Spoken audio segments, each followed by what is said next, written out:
How's it going, everybody? Welcome back to Shadow Stitch CC. Today we're continuing our run for the RDL, the Royal Draft League. We did have a bye week last week because we came in second in the overall rankings for the season. So that means that we got put straight to semifinals. Yep, that is right. We are doing our semifinal game today, going up against JK and his Golden State Durants. And oh boy, this team that we're up against today, holy crap, guys! It is something else, I tell you. So yeah, let's just look straight at it. So we got the Melmetal and Urshifu. So yeah, that is absolutely insane. An incredibly powerful offensive core right there, just going in. He also got the Rotom Wash, which is going to be very annoying. He's got the Latios, and as you see, his Urshifu and his Latios are his Z users, potentially. He's got Nidoking, Mega Aerodactyl, which is incredibly fast and hits very hard. However, it cannot run dual Wing Beat yet, which is very important to know. Licky, then Florges and Whimsicott. So he definitely got a lot of high-end value, so that's why he doesn't have as many Pokemon as us, but yo, the absolutely insane team right here from my boy JK, and this is looking quite interesting for sure. But yeah, let's look at the team that we're going to be bringing. So first off, thanks to Camel and Bob for helping me build for this one. We were originally supposed to play tomorrow, however, something came up for JK and he asked if we could build today, so we kind of like fast-tracked this building process, but I still think we came up with a pretty good team. So we got leading off here with Choice Specs Clefable. This is kind of going to be our dedicated lead. This is what we're going to be aiming to lead with 99% of the time, whatever he brings. So we got Soft Boiled, Moonblast, Flamethrower, and Trick. Flamethrower has a chance to kill Melmetal, even if it has Occaberry, which is really nice. If it doesn't have an Occaberry, then we just straight up nuke it. Outside of, I think, like, Assault Vest can live too, or something like that, but whatever. Yeah, even if we're not invested, like, it still does a lot. Moonblast is obviously going to drop the Urshifu, because that thing has, like, -6 defense, special defense, and then Trick, because we want to try to trick something that might be very annoying, and if we can take away, like, potentially like the Urshifu coming in, we could take away that thing's Choice Band, or we could take away that thing's Scarf, or take away Melmetal's Choice Band or something like that. You basically lock something in that's kind of annoying, so we can deal with it a little easier, and that'd be really nice. So, and then after we Trick, we got Soft Boil to keep us nice and healthy. We're still able to take two Wicked Blows or Close Combats, what have you, from Urshifu, which is really nice. Yeah. And then next up we got Vaporeon, Wish, Protect, Scald, and Flip Turn. Scald is going to break any substitute Melmetal unless he's like super invested, which is really nice. We also have Flip Turn for a little bit of momentum, which is going to be very useful in this matchup. We have Wish, Protect to not only heal Vaporeon but to heal itself. Also, it could be a fairly decent Melmetal switch in as well. But we do have enough. We do have enough investment so we can actually live a 2 Thunderbolts, I believe it is, from a Scarfed Rotom, which is pretty nice. So yeah, that's pretty cool. Cinderace is up next. We're going to be running Life Orb with Pyro Ball, High Jump Kick, Sucker Punch, and U-Turn. And yes, very, very nice here. Pyro Ball pretty much wrecks his entire team outside of like things like the Latios. Aerodactyl can't even really come into it very well. Like, yeah, and obviously Rotom Wash, but so yeah, we can go like Pyro Ball, or we can like predict the Rotom Wash to come in. We can go for a U-turn or something like that. Sucker Punch is gonna be great just in case of like a Scarf Latios or something like that. Also, there's a pretty fun interaction that we can have because we do outspeed the Whimsicott. We can actually like Sucker Punch into the Whimsicott, and because we're going to be Dark type, we're actually immune to the Prankster shenanigans, which is pretty neat from that mon, which could be very cool. Next up, we got Choice Scarfed Naganadel. We're running enough speed with the Modest Nature so we can outspeed a Latios that is not like plus speed nature. But I don't expect Latios to be running like Scarfed, but it was just something that I threw in just to be safe. But outside of that, we pretty much outspeed like everything, so that's pretty dang nice. Yeah, Dracometer, Sludge Wave, Fire Blast, U-Turn, going to be able to hit like everything, and that's going to be very good. So we do have to be very careful though, because if we drop Dracometer, so we lock ourselves into Sludge Wave, Melmetal does get pretty much free switch-ins there, and that could be very scary. Next up, we got Bronzong, Stealth Rock, Body Press, Toxic, and Psychic. I just kind of like Psychic over like Earthquake because Psychic hits the team a little bit better. We're running enough speed so we can outspeed like a 12 speed Melmetal, I think. That's usually what I try to do, like to outspeed to speed creep mons. I like try to speed creep a potential like safe speed that they might throw in, because that's just what I would do. But yeah, so we can't. So hopefully we can not get like worn down by the Melmetal and like get flinched down by it, stuff like that. It could be very annoying. So yeah, the special defense is so we can live like 2 Shadow Balls from a Latios, and like there's more to this 92 special defense. It may come in handy, it may not. I don't know. We'll see. Rhyperior's up next, though. We are going to be running max HP, 60 defense, 8 attack, and 188 special defense. So a lot of this seems very weird, but we can live a adamant choice banded close combat from an Urshifu, and then we can live like a lot of other crazy things. We can live like Hydro Pump from like Rotom. We can live like +1 Surf from Latios, which is pretty insane because, of course, we are running that Pasho Berry and have the Solid Rock ability. But Swords Dance, Mega Horn, Stone Edge, and Superpower, I don't really like having low accuracy moves. However, we kind of need the power because we're not running a lot of base attack. However, Rhyperior's attack is absolutely monstrous. It's pretty insane. So, with like no investment, it's still like its highest stat right there outside of HP, obviously, which is pretty crazy. But yeah, so that's the team that we're going to be bringing today, though. It's pretty crazy. A little bit different than what I originally started off with, but I think we got to bring some crazy stuff for this team. Like, this team is absolutely insane. Like, holy crap. So the 6 that we are expecting is going to be Melmetal, Urshifu, Rotom, Wash, Latios, Mega Arrow, and Whimsicott was kind of what we built for. Nidoking could potentially come. Florges, maybe. Licky, probably not. But I don't know. We will see. But that's enough about this. We'll see you guys in the battle in a little bit. All right. Deuces. All right. So here's the thing. We had quite a few problems with this game. We'll get into it, obviously, pretty soon. But yeah, I didn't really feel comfortable uploading the live footage of the game because I just did not. It just wasn't that entertaining. I got pretty upset, and it just wasn't exactly something I felt like I needed to upload, but I did want to bring you guys the game nonetheless. So anyway, so yeah, this is there's the game. He brought pretty much everything we kind of thought, except for like the Latios. So the not bringing the Latios is kind of weird.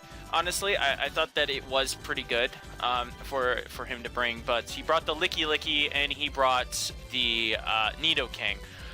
So basically, our game plan that we talked about, just leading off Clef, seems pretty good here. I mean, if he leads like Melmetal, which is possible, we pretty much just get on out of there and to go into like Bronzong or something like that, and we'll be relatively fine. But but let's just get into it. So he led off with Urshifu, as I led off with Clefable. It's like we said, we get basically free Moonblast right there. Nothing he can do can kill us outside of like Adamant Z or something like that, which actually I don't even know if that actually killed, but whatever, it doesn't matter. We're just gonna fire off a Moonblast as he switches into the Nidoking, which is really nice. We get a little bit of chip damage off on that, and Bronzong is obviously a good switch into Nidoking. But I'm expecting Flamethrower, so I switch into Vaporeon, which is nice. So And now I'm like, okay, I could eat anything from this Nidoking, and I don't even know if he does actually have Thunderbolt.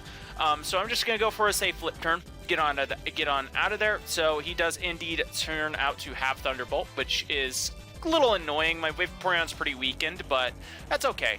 But now we get to free Cinderace switch in, and we go for a Pyro Ball, which is awesome. So there's very nice. We do see that the Rotom is leftover, so we don't have to worry about being scarfed or anything like that, which is really cool. And we can U-turn on out of there. We get a nice 50% crit on the Rotom, which is pretty cool. And we go into Naga as he goes for a Volt Switch, which is nice, I guess. So, Licky comes in. We go for a U-turn as we bring in Zong, which is pretty cool. He gets up Seismic Toss, which is kind of annoying, and I'm going to go for a nice Stealth Rock to get my rocks up as he brings in the Urshifu. Now, I still don't know what this Urshifu is, but unfortunately, Clefable is pretty much my guaranteed switch in. I have to switch into Clefable, right? So we go into Clefable, and he goes for a Bulk Up, and I'm like, all right, well, that's kind of annoying. He has to be Z to be able to kill me because I still actually live this move. But he does in turn out to be Z. The crit didn't matter at all.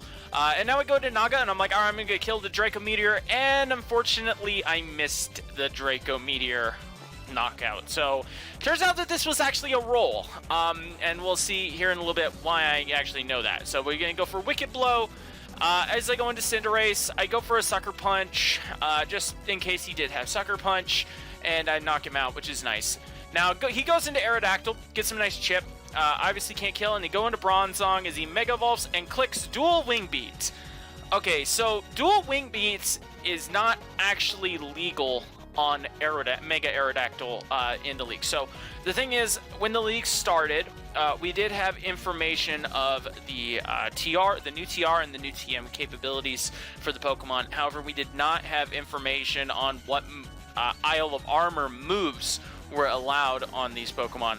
So unfortunately, he had bad information, and he thought that he could run Dual Wing Beat. This is a problem, because obviously he's not allowed to do that, and as you see, we had a big old discussion about what went on. So the problem that we had is, yeah,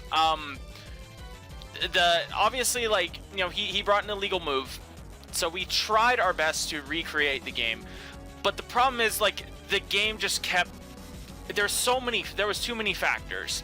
Like, for the first off, I swear to God, like, I went for like Moonblast on turn 1 as he went into the Nidoking, and it got like a special attack drop like 6 times, and it is just ridiculous. And then I don't get the hardest thing was like the critical hit onto the Rotom, and I mean, sure, it may not have mattered, I guess, but whatever. But still, like, it's still important to have that. We learned that the Draco Meteor was a roll to kill the Urshifu. That's what we found out in one of those things, and one of the recreations, which was also very annoying. And like, so we tried. I probably had to have been about 12, maybe more times recreating this stupid game, but it just wasn't gonna happen. So I was just like, you know what, screw it, I don't care. It's not like, I mean, the damage probably didn't really end up mattering that much. I mean, it may have mattered if like the Aerodactyl like crunch or something like that, but I don't think the damage ends up mattering a whole hell of a lot. But yeah, so I just said, fuck it. It's just, let's just continue this game. I don't care anymore, because like we spent like almost an hour trying to recreate the game up to this point, and I'm just like, all right, I don't have time for this. I'm done. So he goes into Melmetal though, as I fire off a nice body press on this thing, and do a nice 22%. So that's pretty good to know. I'm just gonna keep firing off body presses as he starts setting up acid armor. So that's not very good for me. Obviously, and I'm going to go into Vaporeon immediately as he sets up another acid armor. If he went for a body press there, I think I would have been able to live it, but I get a nice Scald here, and I do actually land the burn, which is awesome, as he goes for another body press here. And now I'm not really that comfortable in anything else coming in to take this thing off, so I'm just going to go into Bronzong. I'm just going to keep chipping down on this thing, which is really nice. And go for a Psychic, because at this point he's going to start actually doing more damage, which is pretty good. And yeah, then I just go for another Psychic, and now he's down to 10% as he kills me with a critical hit body press, which, actually, let me see. So the first body press did 37% when he was at +4, and that did 55. So that crit might have mattered. Maybe? Yeah, that crit might have mattered. I don't know. I'm not 100% sure on that. Yeah, I don't know. I'm not 100% sure on that, and I don't know like his full set. He might have been fully defensive. He might have been full defense investment, or it's probably not. It's probably more specially defense investment, but still, whatever. Yeah. So and now I go into Cinderace, and Cinderace basically wins the game more or less at this point. Because you know, this is severely weakened. I have high jump kick for this. I do have to like play around with him possibly going for Protect. But, you know, Cinderace is at decent amount of health. Arrow will die to Sucker Punch after Rocks. Nidoking dies to Pyro Ball. So, I mean, yes, I did have to hit all my moves, and I had to get the prediction right on the Licky Licky. But it doesn't matter because I missed Pyro Ball, and he annihilates me with Body Press. And, yeah, at this point, there's not really any hope. I can go into Rhyperior, go for Superpower. It doesn't even freaking kill, which is just absurd, but I amazingly live a +6 body press, which is just insane. And I just click Mega Horn just cuz, and yeah, so yeah, as you can see, I was not exactly the happiest, and yeah, the commentary was not exactly good. So yeah, and I'll still stand by it. That was kind of bullshit, but I mean, I don't necessarily blame JK. I mean, it's a fair mistake. It would happen. I kind of wish that we could have recreated the game better. I wish like Showdown had a way to recreate a game, like we can, like, you know, to say that the Rotom was at, that we could just like input something and we could say the Rotom was at 25% health and this was dead, and you know, we can input the percentages because we know what's going on in the game, right? You know what, we know what the board state is. I wish there was a way to do that, but unfortunately there's that. So but yeah, like I said, like he was like a standard Licky with like Wish, Protect, Seismic Toss, and stuff like that. So I did have to play around a potential Protect, but I had not revealed High Jump Kick at that point, so he didn't even know if I actually had High Jump Kick, so he had to play around that as well. And of course I did have to hit all my moves, but you know, the chances of me hitting all those moves are pretty decent nonetheless. But didn't matter. We miss a 90% accuracy move to win the game, and yes, it absolutely would have killed. We looked that up, and then, you know, this dies to Sucker Punch, this dies to Pyro Ball, this dies to High Jump Kick. So, and then I do have Rhyperior in the back. So, yeah, but we get Theory on it all friggin' day. But that's the game. I did want to at least bring the game to you guys and show it to you. It wasn't the best, not gonna lie. I had to go scream into a pillow after this, but now what's she gonna do, right? So our curse continues. We are knocked out in semifinals yet again. I have never made a finals in a draft league that I've ever competed in, so that's interesting. So I've always been knocked out in semifinals, but yeah, anyway, I hope you guys enjoyed. I hope you guys enjoyed our run in the RDL. I had a hell of a lot of fun, and I appreciate the guys at the RDL for letting me join. Let me join and take over for a team, and I did genuinely really like this team. I thought that this was a really good, really fun team. It's very aggressive, but with very good balanced defensive mons, and the changes that I made to it, I think, improved the team drastically. So, and you know what? After taking over a team that was 1-3 and bringing it all the way to second place and only losing twice, including this game, I think that's pretty damn good. I can't really complain, especially in a format that I'm I wasn't incredibly comfortable in to begin with. And yeah, so, but yeah, thanks so much to Natural, thanks to JK for this game, despite the outcome. Thanks to Bob and Camel and everybody else in my Discord that helped me out building and stuff like that. Hopefully next time we will come back for the RDL Season 7, and we'll have a better team from the very beginning that we were comfortable with, that we got the draft ourselves, which would be pretty cool. Yeah, anyway, that is going to be it for today. Thank you guys so much for watching. Like, comment, sub, all that fun stuff.